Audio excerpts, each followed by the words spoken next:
Hola, en el video de hoy vamos a continuar con las nociones básicas sobre estructuras algebraicas. Hoy nuevamente hablaremos de una subestructura. Comenzamos. Sea B más K por un espacio vectorial, S un conjunto no vacío incluido en B, diremos que la cuaterna S más K por es subespacio vectorial de B más K por si y solo si S más K por también es un espacio vectorial. De manera simplificada, tenemos permitido decir simplemente S es un subespacio vectorial de B. Veamos los siguientes ejemplos. Anteriormente ya hemos estudiado que la estructura R2 más R por es un espacio vectorial. Supongamos el conjunto A que se muestra en pantalla. Este conjunto A está formado por pares X y pertenecientes a R2, tales que X más Y es igual a 1. Es decir, este está formado por todos los pares de números reales que tienen la característica que sumados dan 1. Si por ejemplo tomamos el par 2 menos 1, sabemos que pertenece a A, pues 2 más menos 1 es igual a 1. Si tomamos el par menos 5, 6, también pertenece a A, ya que menos 5 más 6 es igual a 1. Veamos qué sucede con la suma entre ellos. 2 menos 1 más menos 5, 6 es igual a menos 3, 5. Pero este par no pertenece a A, pues la suma menos 3 más 5 no es igual a 1. Esto significa que la suma no es una ley de composición interna en el conjunto A. Por este motivo, A no es un espacio vectorial y por lo tanto A no es un subespacio vectorial de R2. En cambio, el conjunto B, formado por todos los X y pertenecientes a R2, tal que Y es igual a 3X, es decir, que la segunda componente es el triple de la primera, sí es un subespacio vectorial de R2, y te dejo como tarea el análisis de cada una de las propiedades que debe cumplir para ser considerado como tal. Existen los llamados subespacios vectoriales triviales. Dado un espacio vectorial B, son subespacios vectoriales los siguientes conjuntos: el mismo B y el conjunto formado por el neutro de la suma en B. Obviamente, verificar cada uno de los 10 axiomas no es una vía rápida para demostrar que un conjunto es subespacio vectorial de otro. Sin embargo, existe una condición suficiente que nos permite simplificar la tarea y es la que se enuncia a continuación. Si S es un conjunto no vacío que está incluido en el conjunto B, y además, el hecho de que X pertenezca a S e Y pertenezca a S provoca necesariamente que X más Y pertenezca a S, y además, tomando un alfa de K y un X de S provoca que alfa por X pertenezca a S, entonces esto es suficiente para asegurar que S es subespacio vectorial de B. Veamos lo que nos está diciendo esta condición.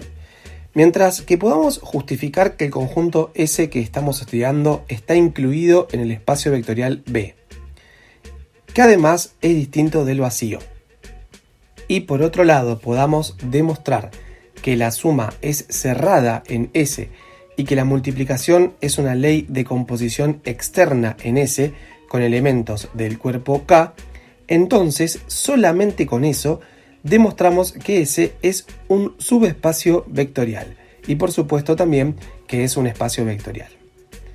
A continuación veamos la demostración de esta condición suficiente.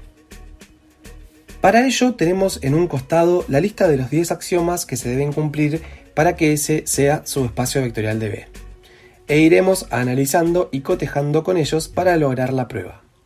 Vamos a aclarar de antemano que varias de las propiedades que cumple S se justifican en que las mismas se heredan de B, pero sin embargo no todas se pueden justificar en base a esa herencia.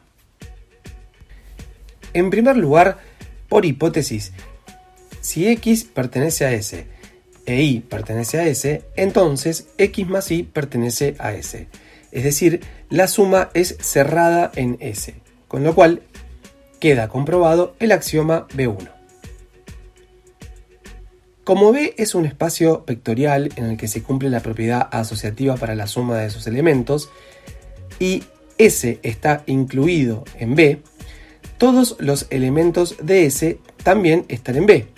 Entonces, también se verifica la asociatividad en S para la suma, con lo cual queda comprobado el axioma B2. Con un razonamiento similar al anterior, como la suma es conmutativa en B, al estar S en B, esta propiedad es heredada por los elementos de S, y se cumple entonces que para todo X e Y perteneciente a S, X más Y es igual a Y más X, es decir, el axioma B5 queda comprobado. Nos preguntamos ahora si S tiene neutro para la suma, y ese neutro lógicamente debe ser el mismo neutro para la suma que tiene B, es decir, 0 sub B. Este es el caso en el que no podemos asegurar que porque la propiedad se cumpla en B también se va a cumplir en S, pues el neutro podría no estar en el conjunto S. Entonces, recurriremos al siguiente razonamiento. Si utilizamos la hipótesis y consideramos en particular alfa igual a 0, 0 pertenece a K y X pertenece a S, entonces 0 por X pertenece a S, es decir, 0 sub B pertenece a S. Con esto, el axioma B sub 3 queda comprobado. También por hipótesis y considerando en este caso alfa igual a menos 1 pertenece a K, X pertenece a S, entonces menos 1 por X pertenece a S, es decir, menos X pertenece a S. Y con esto el axioma B sub 4 queda comprobado. También por hipótesis, para todo X perteneciente a S y para todo alfa perteneciente a K, se cumple que alfa por X pertenece a S, con lo cual el axioma B sub 6 queda comprobado. Con un razonamiento similar al que se utilizó para demostrar la asociatividad y la conmutatividad de la suma en S, como S está incluido en B, S hereda las propiedades de B y se cumplen el resto de los axiomas, B sub 7, B sub 8, B sub 9 y B sub 10. Finalmente, queda demostrado que S es un espacio vectorial y por lo tanto subespacio vectorial de B. Por último, vamos a aclarar que esta condición, además de ser suficiente, es necesaria. A continuación, veamos cómo aplicar esta condición suficiente a través de estos ejemplos en los cuales vamos a considerar en todos los casos el cuerpo de los números reales. Supongamos que tenemos el conjunto A formado por todos los X y Z pertenecientes a R3, tales que la suma de las tres componentes sea igual a 0. Y nos preguntamos si este conjunto A es un subespacio del conjunto R2. Por empezar, A no está incluido en R2, con lo cual vamos a decir directamente que A no es un subespacio de R2. Les dejo como pregunta lo siguiente. Si A hubiese sido un conjunto de pares ordenados de R2, y yo quiero saber si se trata de un subespacio de R3, ¿puedo decir que A está incluido en R3? Veamos ahora el segundo ejemplo. En este caso consideramos un conjunto B formado por todos los pares X y del conjunto R2, tales que X cuadrado más Y cuadrado sea igual a menos 4. Y nos preguntamos si es subespacio de R2. En primer lugar, B está incluido en R2, por definición del mismo conjunto B, pues este está formado por pares de R2. Sin embargo, B es el conjunto vacío, porque ningún par va a cumplir que la suma de los cuadrados de sus componentes sea igual a menos 4. Con lo cual vamos a concluir que B no es un subespacio de R2.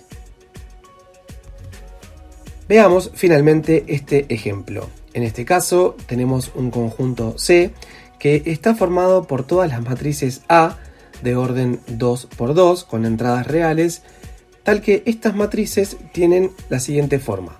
En su diagonal principal hay dos números que son opuestos entre sí, y en su diagonal secundaria hay ceros. Nos preguntamos si C es subespacio del conjunto de matrices de 2×2 con entradas reales. En primer lugar, C está incluido en el conjunto de matrices de 2×2 con entradas reales por definición del conjunto C. En segundo lugar, C no es el conjunto vacío, ya que, por ejemplo, la matriz que tiene los elementos raíz de 2, 0, 0 menos raíz de 2 pertenece al conjunto C. En este caso yo busqué cualquier elemento de la matriz, pero una regla práctica es buscar si existe en el conjunto la matriz nula en este caso, es decir, el neutro de la suma. Porque si la matriz nula no estuviera en el conjunto, entonces ya podríamos cerrar el análisis y decir que no se trata de un subespacio vectorial. Avanzamos. Vamos a ver ahora si la suma es cerrada en el conjunto C. Para ello tomamos dos elementos del conjunto C. Por ejemplo, esta matriz que tiene elementos menos A0, 0A. Esta matriz pertenece a C, pues tiene la forma de todas las matrices que están en el conjunto C. De igual forma, tomamos otra matriz, esta que se muestra, menos B0, 0B, que también pertenece al conjunto C. Y nos preguntamos, ¿la suma de estas dos matrices también va a pertenecer a C? Bien, sumamos estas dos matrices y obtenemos menos A menos B, 0 más 0, 0 más 0, A más B.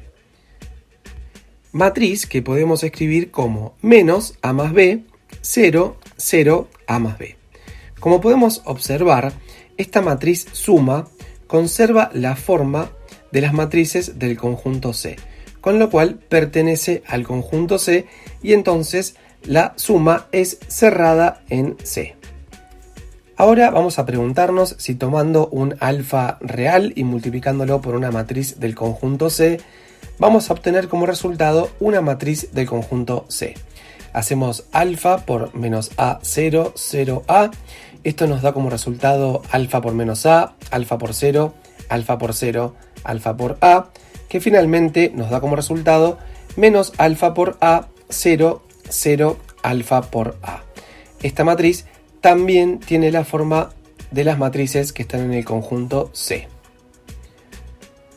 Con todo lo estudiado, vamos a decir entonces que C es subespacio vectorial del conjunto de matrices de 2×2 con entradas reales. Quiero que noten cómo en lugar de estudiar los 10 axiomas para este caso, probando que el conjunto estaba incluido en el espacio vectorial, que era distinto del vacío, y estas últimas dos condiciones, con esto solamente basta para probar que se trataba de un subespacio vectorial. Esto es todo por el día de hoy. Nos vemos en el próximo video.